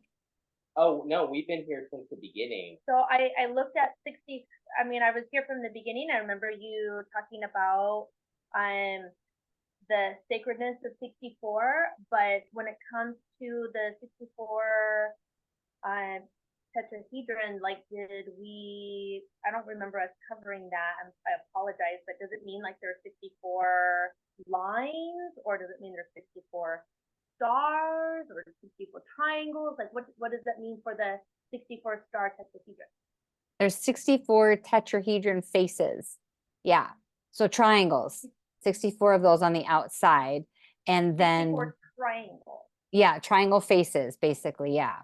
And so when you get the 64 and you have the tetrahedron faces, then they come together for the star tetrahedrons, the Star of David, right? And then there's 8 of those, right? And because that's 4 and 4, and then 64 divided by 8 is 8. And then, so you've got the 8 star tetrahedrons in there. You've also got the large one that's formed, and then you've also got the vector equilibrium. And believe it or not, there's way more. We haven't even talked about the isotropic vector matrix. Does that help? Does that answer that a little bit better? A little bit. I will have to kind of probably Google it. Thank you very much. Okay, maybe going back, maybe it's in there somewhere, or maybe I just missed it and this is inspiration to go get more information on it. But thanks for, I hope that helps. That's the best I've got. I appreciate it. Thank you. Okay, great. We're ready with the seed? Did you guys? All right. Oh my God, that's me really big. Okay. So here we go. All right. So getting back to the seed. Here we go. Seed of life. We've got this. And it's going to be similar to the 2-dimensional one, or yeah, the 2D one, where the steps will be sort of similar on each angle. So we're going to bisect that. We're going to draw a nice solid line through the petals on the vertical axis. And you can be pretty firm with these lines if you feel confident enough. No, there will be no erasing. How about that? No erasing in this shape, unless you want to erase the seed underneath it. But otherwise, no erasing. So nice, solid vertical line. And we're going to do that on each axis, right? Vertical, diagonal right, and diagonal left, using the petals to bisect. All right. All 3, taking a minute for precision, but also letting it go. So 3 different axes. We've got this cutting the shape in half on all different angles. I want to make sure I've got everybody. Don't want to rush anyone. Right. Always using the opportunity to breathe if you're already there with the shape. Okay. 1, 2, 3. It's going to be very similar to before, only slightly different. Now we're going to draw the base of a tetrahedron, base of a triangle. At the bottom, connecting the points of the bisecting lines.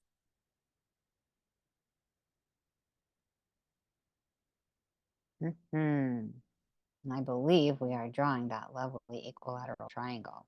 It's going to look like that. So connecting all the outer points of the bisecting line.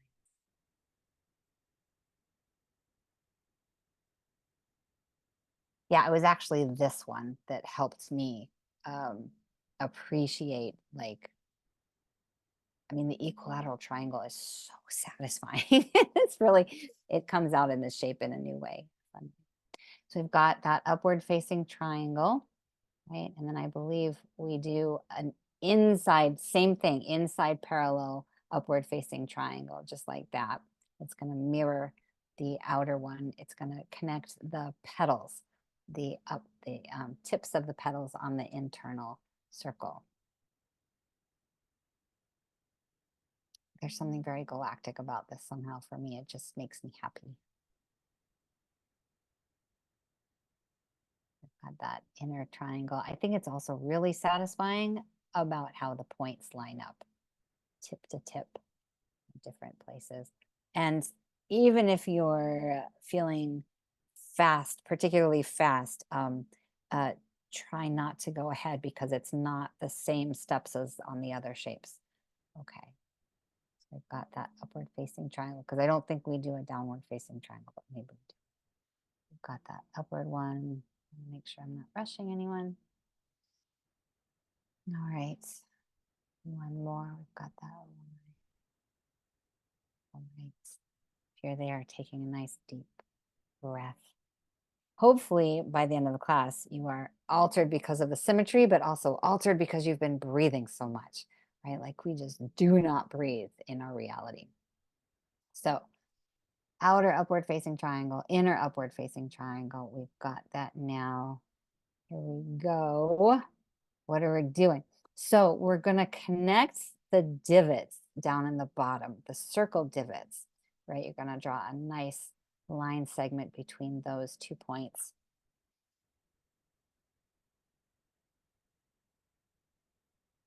And I believe we do that on the other 3 axes, but let me see.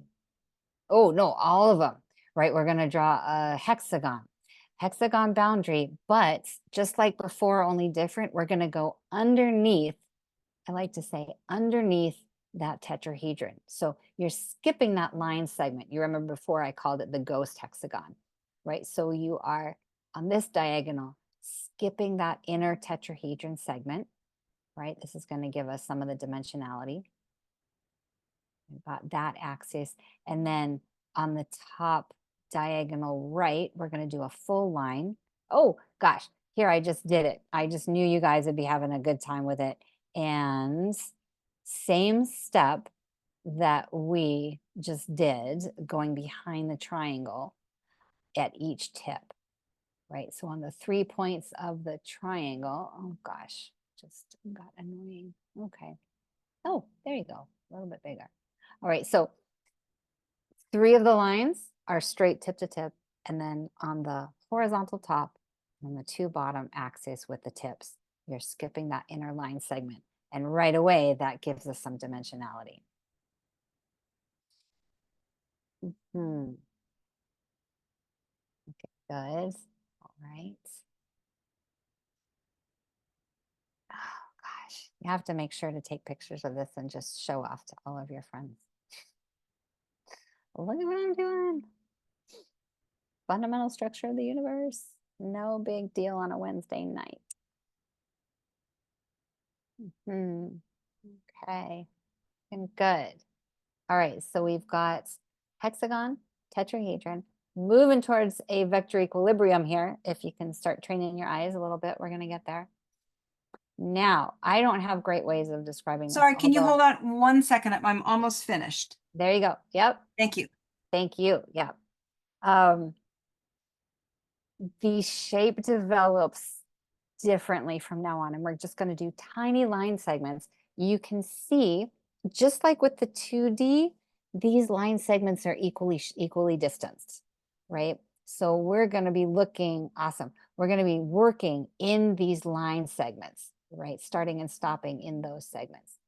So now we're going to, on the horizontal axis, we're going to do this line segment on the outside, right? Using the divot of the circles, coming in only in that segment, and then doing that same thing on the left. So this is going to give us the impression that there's depth, something going on behind that triangle. Okay. And just double checking, you know, making sure that you're not overshooting the segments. Because that's all, just a little double check. And sometimes it's going to get, like before, we're going to get more and more line segments. Okay, we got this. We got thumbs up. All right. So that was the horizontal plane. Now we're doing the same thing on the diagonal right, left axis, right? So tip of the hexagon or the divot of the circles across into that one line segment, right? You're lining up the whole ruler, right? Tip to tip, and then you're just doing those single line segments that are giving the impression that there's a geometry behind that central triangle. July, are you just done all the time? Like every time I look, I'm like, she's done with the whole shape? All right, try to keep up with everybody. It's so great. So we did the horizontal, we did the left axis. Now, of course, we're going to do the right axis. Same step going just behind that central triangle. There's a party going on back there. We're going to be using these similar line segments for the next couple steps. Like this is what we're doing. We're making these line segments and we're creating inner tetrahedrons. So not going beyond those. Got it. Okay. Excellent. Stepping back for a peek. Okay, thumbs up. Here we go. We're ready. So now we're going to draw this line that goes from the hexagon tip, right where we were just working, into the center point of the inner equilateral triangle, right? So just coming right inside, using that equilateral triangle as the center point.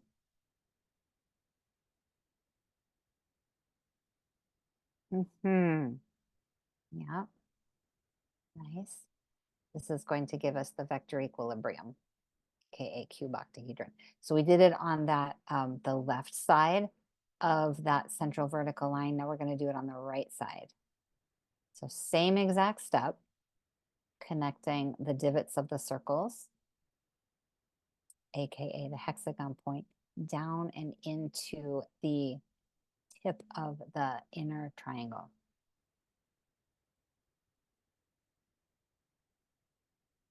Right? Good. And now here's the pattern where we're just going to repeat the same thing. Hopefully I did it one step at a time here.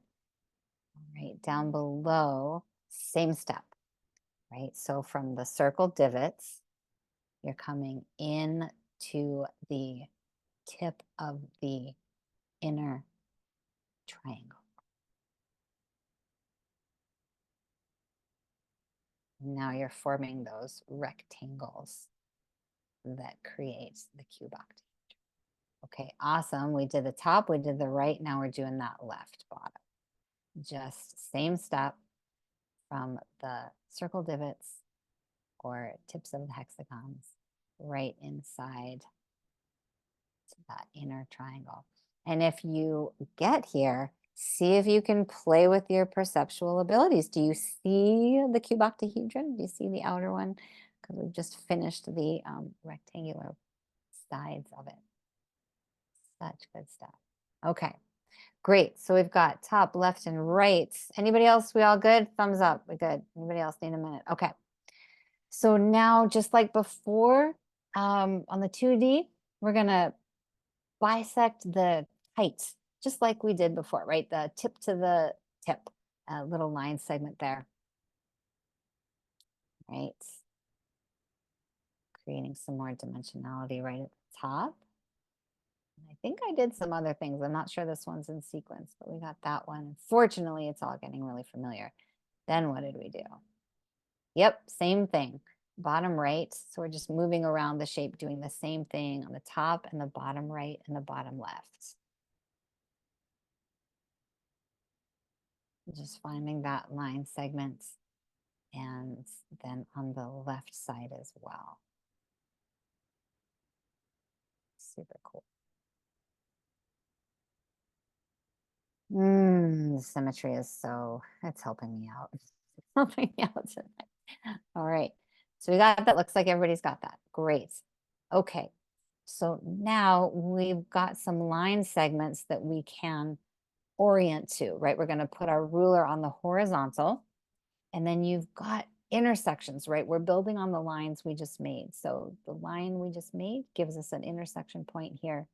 And when you place your ruler there on the horizontal axis, you get these small line segments on the inside, right? Both sides. That's so confusing to me. All right. Great. Both of those, that's our horizontal axis. Now I believe we're going to spin it and do the left axis, right? Same thing. It's so cool. 1, 2, 3, because it's a 6-sided shape. So every single step happens on each axis. Same thing using the tips of the diamonds. We just made that line. So then coming down and across, going behind the inner triangle, right? Part of how we're creating depth. Looks like we're going under the lines. Okay, and then the last axis, right? Correct. Actually, yeah, the right. Similar step from that intersection up on the top on the right axis. And you can see we're creating all these different triangles. Tetrahedrons. Seriously, July, every time I look at you, you're just sitting still. I don't even know. It's so confusing for me. Okay. All right. So we got it. This step, we're all complete. Now what are we doing? Is everybody thumbs up though? Am I rushing fast? Okay, thumbs up. Rock on. We got all thumbs up. I got one more thumbs up that I want to see.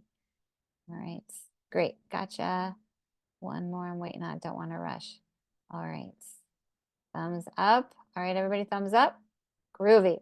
Okay, so now we're going to create an inner triangle. So you're using the central bisecting lines where they end with the inner triangle, right? So this is going to give us the base for a downward facing triangle.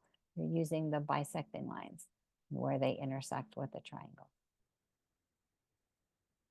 And then I believe I did 2 steps at once because we are simply doing a downward facing triangle on the inside, right? So we got our central triangle and a central triangle, downward facing triangle on the inside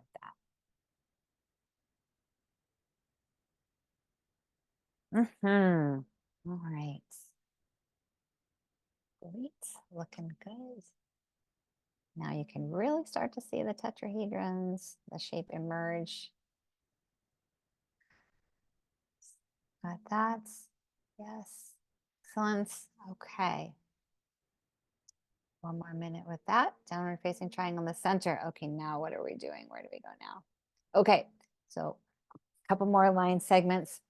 What we're doing is working with that inner tetrahedron lines, this segment, this small segment. So you're basically drawing a line that's going to mirror that inner tetrahedron that we just did. It's above it. It goes central bisecting line across to central bisecting line, and it goes underneath that inner upward facing tetrahedron. If all the words make no sense, just copy the image. Top of the triangle, and then we're going to do it on the other 2 axes, right? I happen to go on the left side this time. So tip of the bisecting line down to the tip of the bisecting line, underneath and behind that central triangle. We've got the top axis on the horizontal, left axis on the horizontal, on the vertical, on the diagonal, and then on the right axis. And your shape should look like this once you've done those 3 steps. So give it a good check-in. All right, looking good. Everybody looks like they've got it. Spectacular. And now I believe we're just finishing the outwards. Oh no, we've got one more line segment. So same thing if you were to put your ruler connecting the bisecting lines and the hexagon boundary. I'm losing my words. Making little line segments on that outer portion of the shape between the hexagon and the triangle. So that's our horizontal bound axis. And then we're going to do, I went with the right axis this time. Bisecting line underneath the biggest triangle down to the bisecting line. Almost there. Just a couple more lines. Yeah. All right. And then same thing on the left. Hope I'm not going too fast. Trying to go with the flow of y'all. Just let me know if I'm moving too fast. Go back a step. All right. Got that sneaky little triangle back there that we just did. Okay, looks like we're doing it. Okay, yep, got it. Don't want to rush. Wait for a thumbs up from everybody. Make sure we got one. Thumbs up. Looking good. All right. Okay, spectacular. Now we're just going to connect those outer points. So horizontal line, that back line segment connecting the tips of the bisecting lines where they intersect with the circles, circle boundaries.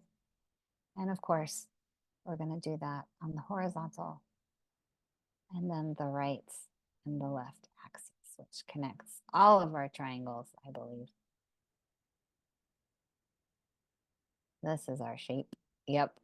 Did I do it? Oh, I think there's one more step. So I'll wait till we have all those 3 points connected. Very small. Why is it so small? Here we go. We've got that outer boundary, all of these equilateral triangles, equidistant, beautiful symmetry. Perfection. 64. All right. Looks like we've got that. Now we're going to do a thing. So you want to darken in these central bisecting lines, only these 3. So it goes to the center point and stops, right? So on the left diagonal axis from the tip, the outer tip into the center, and then you stop. And then on the right diagonal axis on the outer tip down into the center. And then from the center on the vertical axis down to the bottom. Right, so the ones that I have darkened in, I really hope that's what I meant to do. Yep, all right, yeah.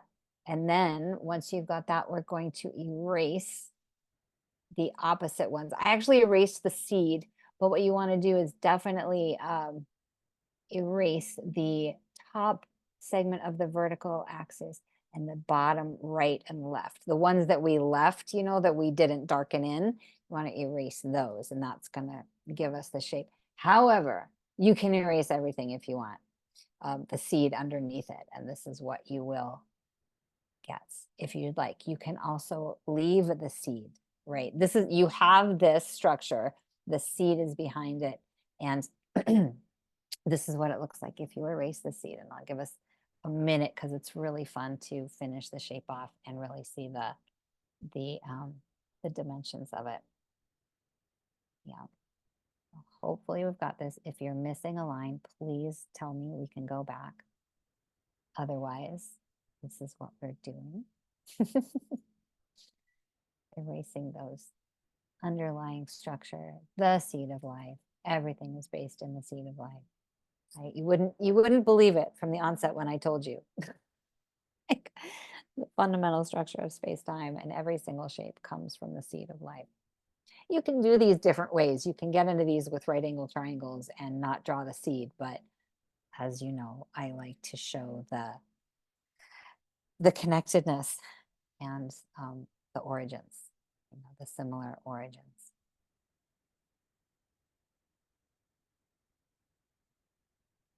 Yeah. Excellent. And I think I'd mentioned that I don't like to color things in, and I might have showed you my my emerald green jewel, right? I'll show you it in a minute, but I seem to be drawn to making heart chakra geometries.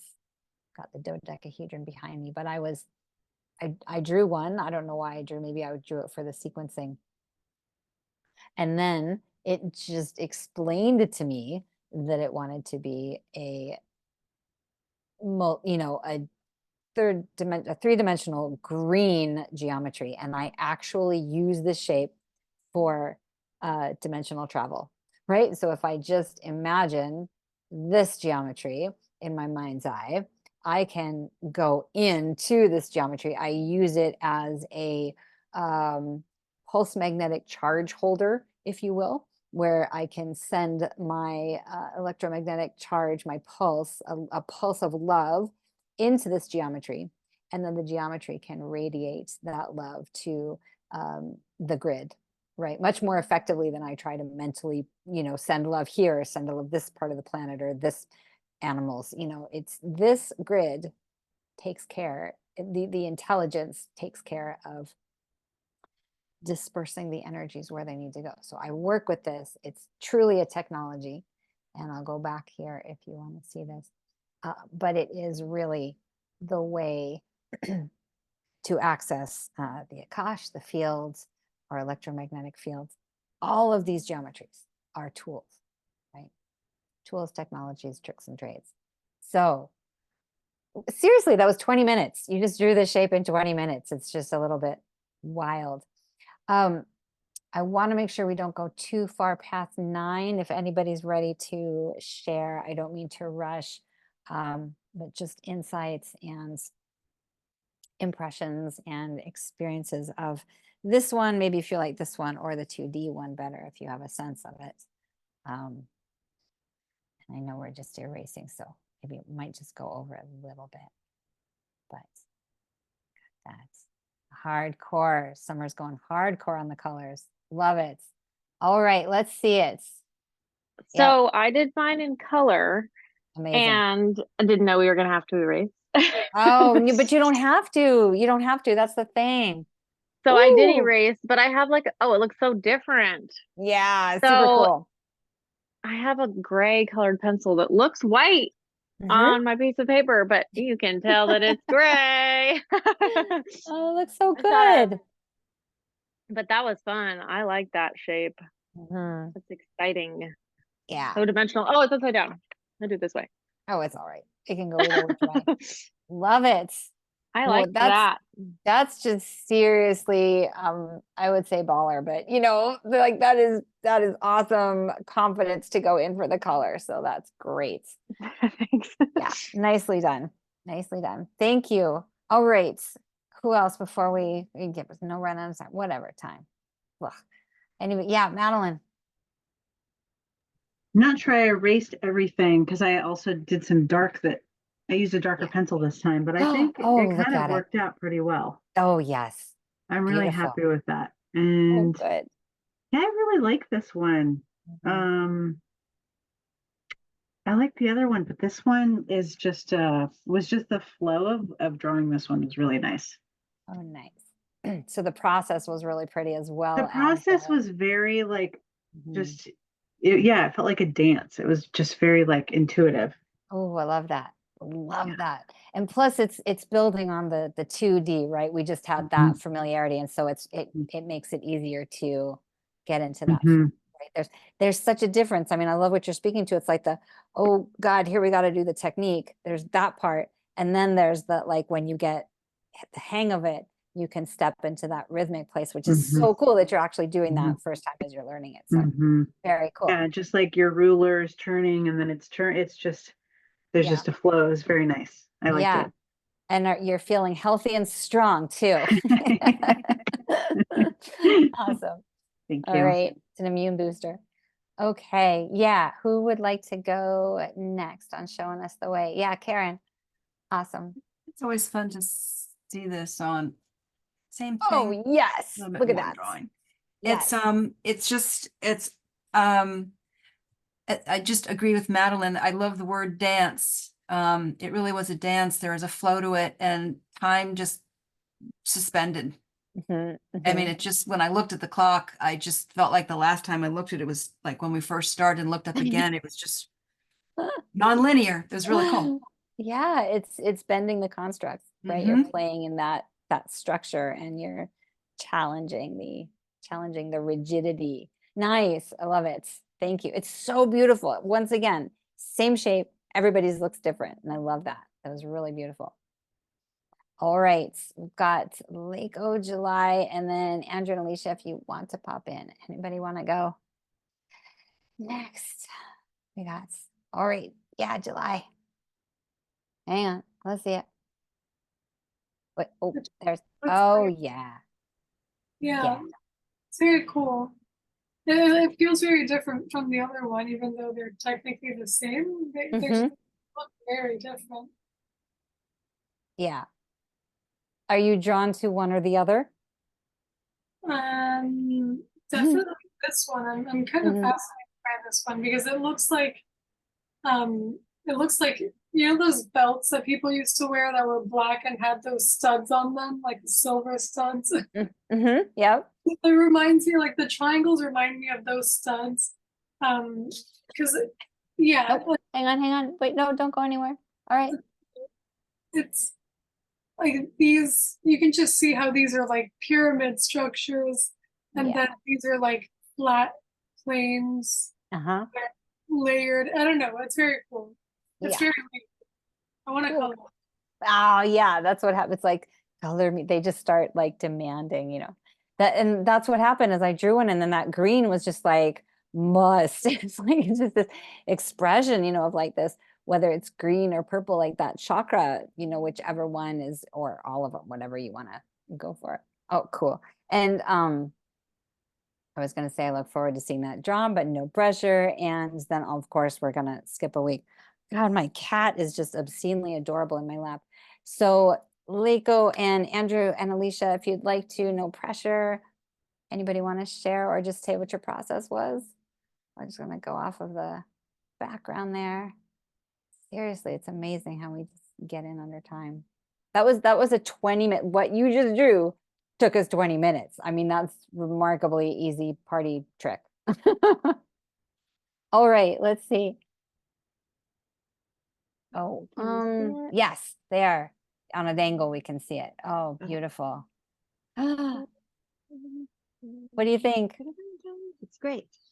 It's great. This was harder. It's hard for me to erase, Mhm. but this is really neat. I Yeah. like it. I want to color it in too to kind of hide my. I think instead of erasing, I'll shade it next Yeah. time.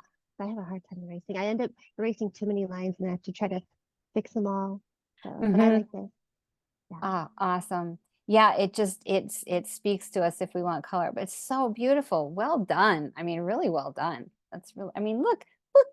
This is like next level. You all just like got both of these shapes that are really amazing within 2 hours. And that I think really speaks to your, you know, the familiarity and the ease that you've built over the weeks.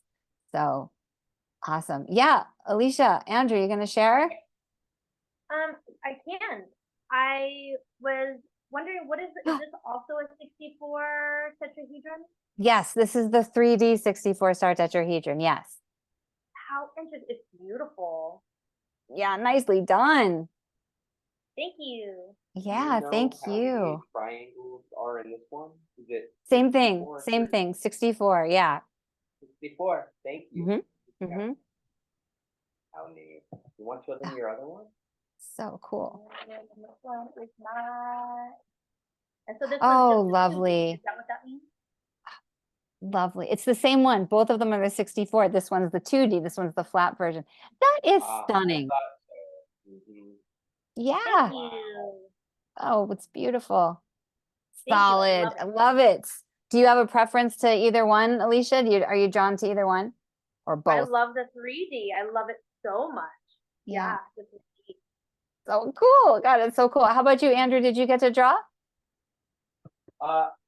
I was having trouble keeping up, but I usually, if anything, will rewatch the videos and play catch up. But yeah, they're both lovely. Really enjoy it. Thank you. Oh my gosh, my pleasure. I mean, you're dual tasking there, a cinematographer and taking it all in. So thank you. Yeah, and it's all on the video, you know, and I'll send the PDFs. And then I think we're just going to stop the recording, but I'm just going to do a scheduling detail. So here we go with this. Sorry, one thing, Nadi, I just wanted Yeah. to say that I love the music.